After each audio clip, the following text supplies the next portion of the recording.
Todos nosotros estamos totalmente acostumbrados a la imagen de un planeta azul. Visto desde el espacio, nuestro planeta realmente se ve azul. Al contemplarlo desde la superficie lunar, su belleza es tal que te deja sin aliento. Además, en un día despejado, al pararte junto al mar, a veces no se distingue la línea que separa el cielo de la superficie del agua. Esto se debe a que, en medio de esa inmensidad azul, el mar y el cielo parecen fundirse en uno solo. Hola a todos.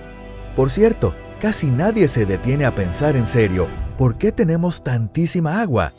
¿Cómo fue que el 71% de la superficie de nuestro planeta terminó cubierto de mares y océanos? Responder a esta pregunta nunca ha sido algo sencillo. Trataremos de buscarle una respuesta. Bien, empecemos.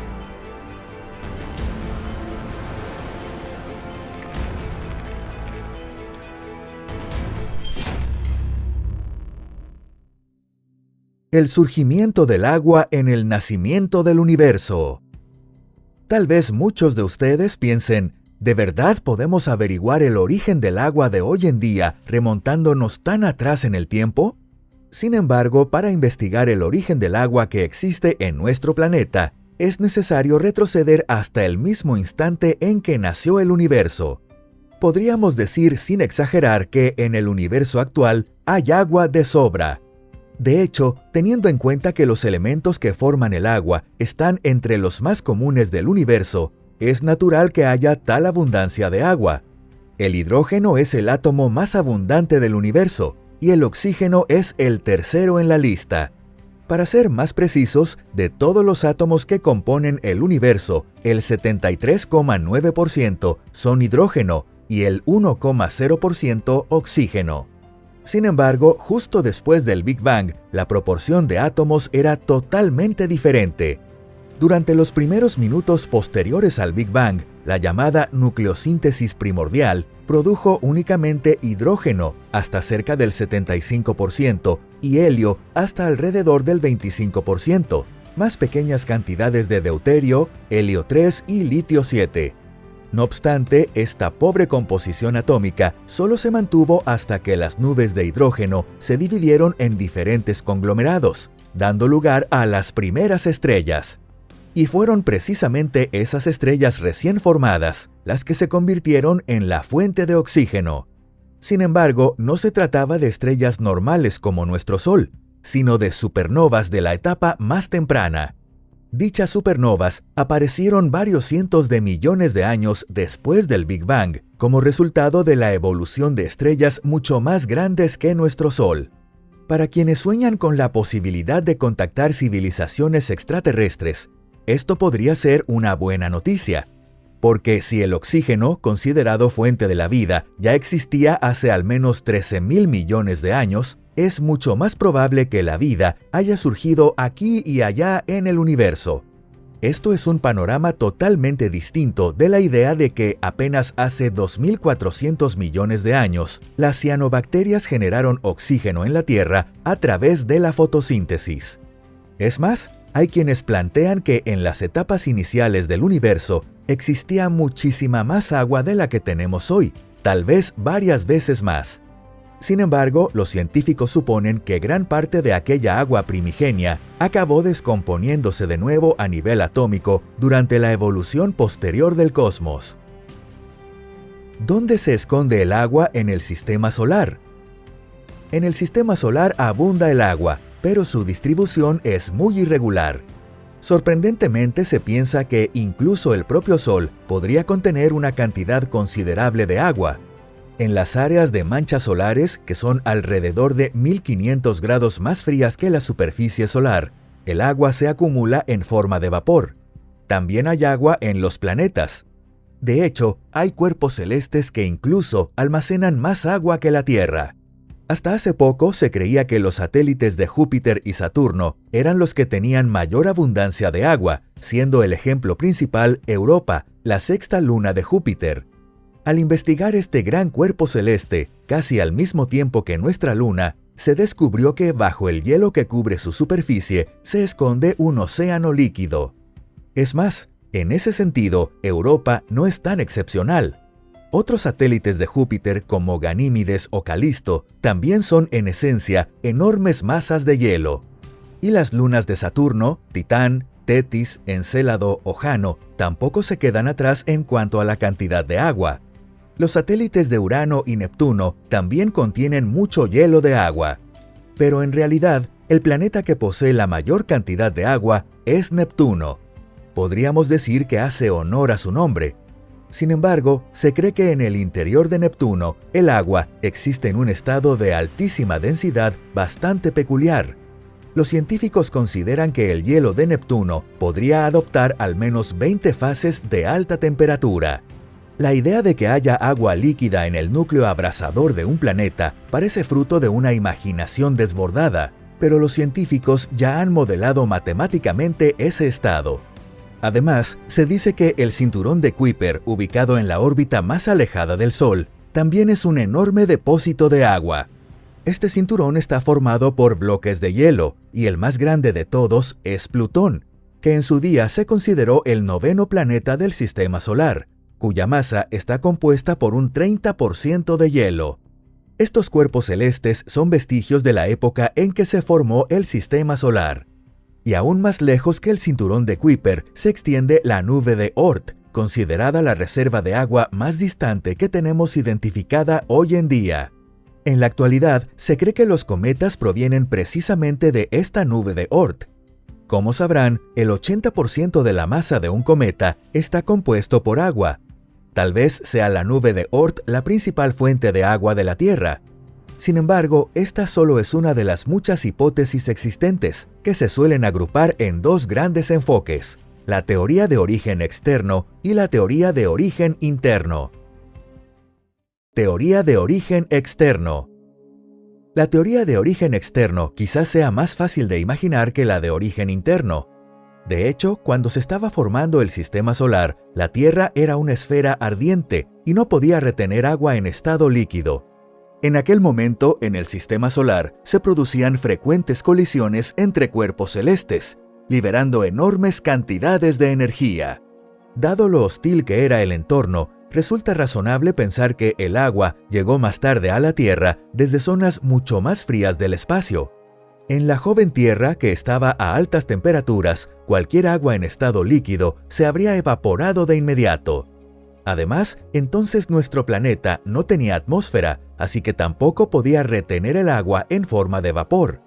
Es decir, incluso si algunos minerales hubieran liberado agua, esto solo habría sucedido en un plazo muy breve, y la Tierra la habría perdido en un abrir y cerrar de ojos. Y aunque por algún milagro el agua se hubiera acumulado en cierta etapa, después habría desaparecido a causa de la colisión con Theia. Theia es el nombre dado a un cuerpo celeste hipotético del tamaño de Marte que chocó con la Tierra hace unos 4.500 millones de años. Se cree que ese choque es lo que le dio origen a nuestra Luna. Es posible que la fuente de agua fueran los cometas o asteroides que llegaron desde regiones alejadas del Sistema Solar, aproximadamente 2 a 3 veces la distancia que nos separa del Sol.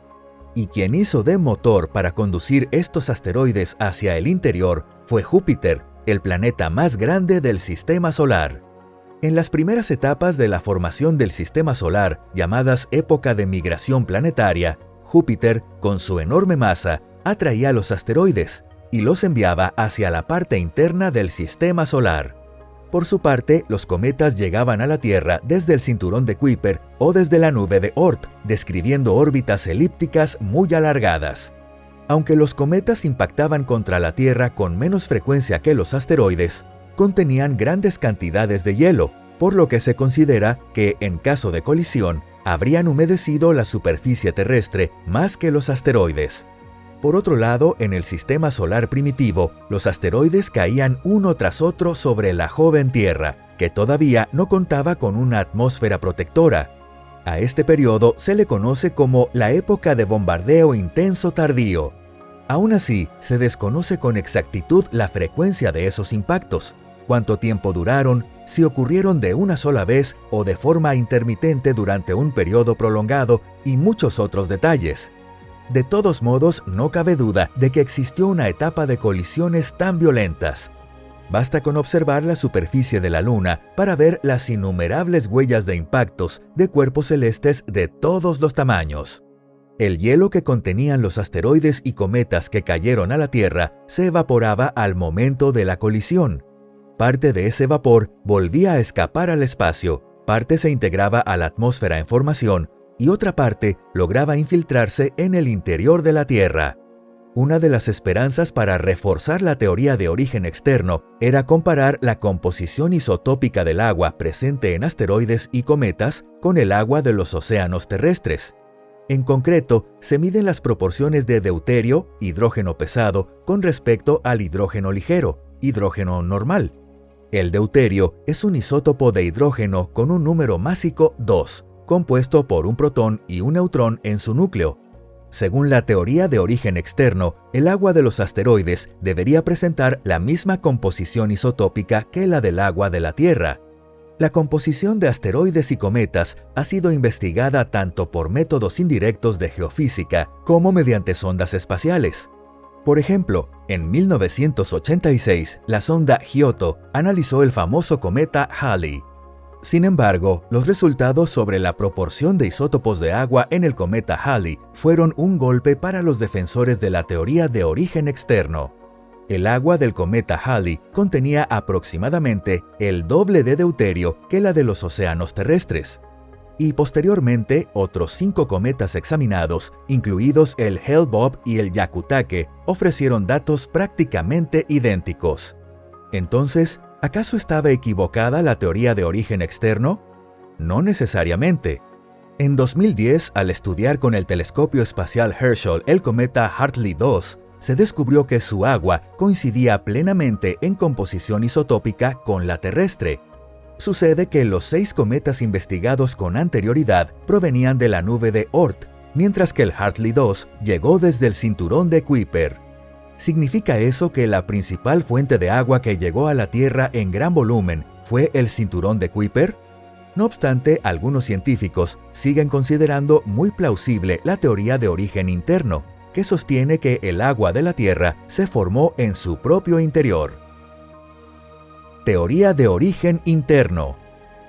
La teoría de origen externo sobre el agua terrestre tiene un punto débil importante que no podemos pasar por alto. Y es que no solo explica de forma incompleta la cantidad de agua que hay en la hidrosfera, sino que dificulta aún más dar cuenta del ingente volumen de agua presente en la litosfera y el manto. Por este motivo, cada vez más científicos piensan que el agua transportada por asteroides y cometas quizás no represente más que un 10% del total. Uno de los indicios que suscitaron dudas sobre la teoría de origen externo fue el hallazgo de rastros de agua en minerales como el zircón. Si aceptamos que el bombardeo intenso tardío tuvo lugar entre hace unos 4.200 y 3.800 millones de años, y que fue entonces cuando llegó el agua a la Tierra, ¿cómo explicamos el agua encontrada en zircón de 4.450 millones de años? ¿Cómo pudo haberse incorporado agua a los minerales antes de que empezara ese bombardeo? Además, según los científicos, incluso se han detectado posibles indicios de vida hace 4.280 millones de años, lo cual sería anterior a esa etapa de impactos. Eso supondría que para entonces ya existía agua y que, por ende, se daban las condiciones básicas para el surgimiento de la vida. De hecho, hay otros datos que indican la presencia de agua en tiempos muy antiguos. Por ejemplo, al analizar la composición isotópica de helio en el agua de basaltos terrestres, se ha encontrado que coincide casi por completo con la nube de gas primordial que dio origen al sistema solar. Asimismo, mediciones de isótopos de plomo apuntan a que las moléculas de agua tienen una edad aproximada de 4.450 millones de años. Hay modelos matemáticos sobre la formación de la Tierra que suponen que en cada etapa se incorporaban distintas proporciones de agua a los materiales. Según uno de estos modelos, la cantidad total de agua en la Tierra podría ser hasta 3 veces mayor que el total de la hidrosfera, compuesta por océanos y ríos. Esto significa que el agua superficial solo equivaldría a 1/3 del total, y los otros 2/3 se encontrarían en el interior del planeta. Además, se han descubierto evidencias directas de la existencia de agua en el manto terrestre. Por ejemplo, en 2014 se estudiaron en Brasil diamantes que contenían ringwoodita. La ringwoodita es un tipo de olivino que hasta entonces solo se había detectado en meteoritos.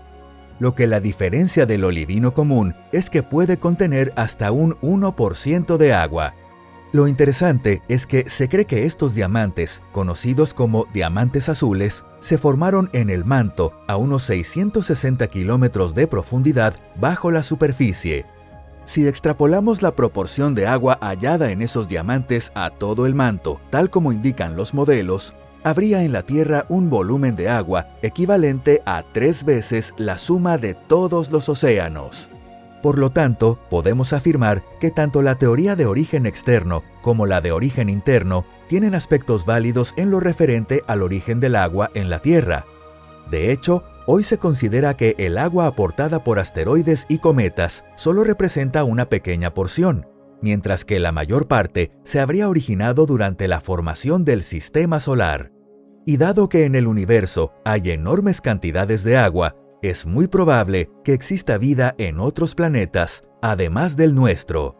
Si les gustó este video, denle un me gusta y compártanlo en sus redes sociales. Gracias por vernos. Bueno amigos, nos vemos en otra ocasión. Adiós.